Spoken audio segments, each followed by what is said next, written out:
নমস্কাৰ, মোৰ চেনেললৈ আপোনালোক সকলোকে স্বাগতম জনালোঁ।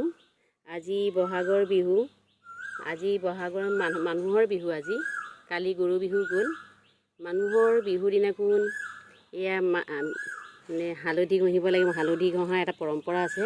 মই হালধি পিচি ৰাখিছোঁ। এয়া দেখিছে, হালধি গছৰ পৰা খান্দি আনিছোঁ। মাটিৰ তলত হয়, সকলোৱে জানেই। মাটিৰ তলত হয়, গছটো ওপৰত থাকে। আৰু এয়া মই লগত মাটিমাহ পিচি ৰাখিছোঁ। গৰু বিহুৰ দিনাখন গৰুক যেনেকৈ মাহ হালধি দি গা ধুৱায়, তেনেকৈ মানুহৰ বিহুৰ দিনাখনো মানুহে মাহ হালধি দি গা ধুব লাগে।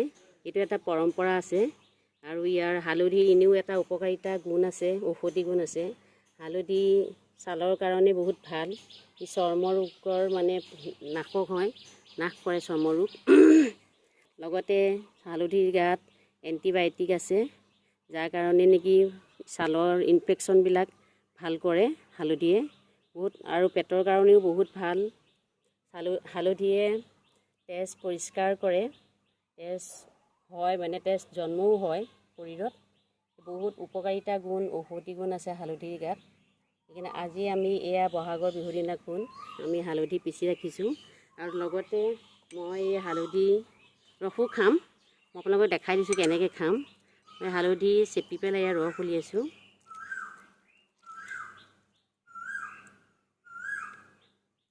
হালধিৰ ৰস খালী পেটত এনেও মানুহে জেনেৰেলি খাই থাকিব লাগে, বহুত ভাল পেটৰ কাৰণে। যিহেতু এণ্টিবায়'টিক গুণ আছে, বহুত ঔষধি গুণ আছে হালধি।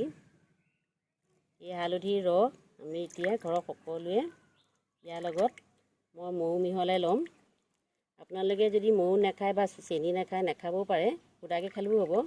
কিন্তু মই ইয়াত অলপ মৌ মিহলাই লৈ পেলাই এই হালধিৰ ৰস খাম। গাৰ বিষ চিষ কাটে আৰু চৰ্দি জ্বৰ কাহ হৈ থাকিলেও হালধিৰ ৰস খোৱা ভাল।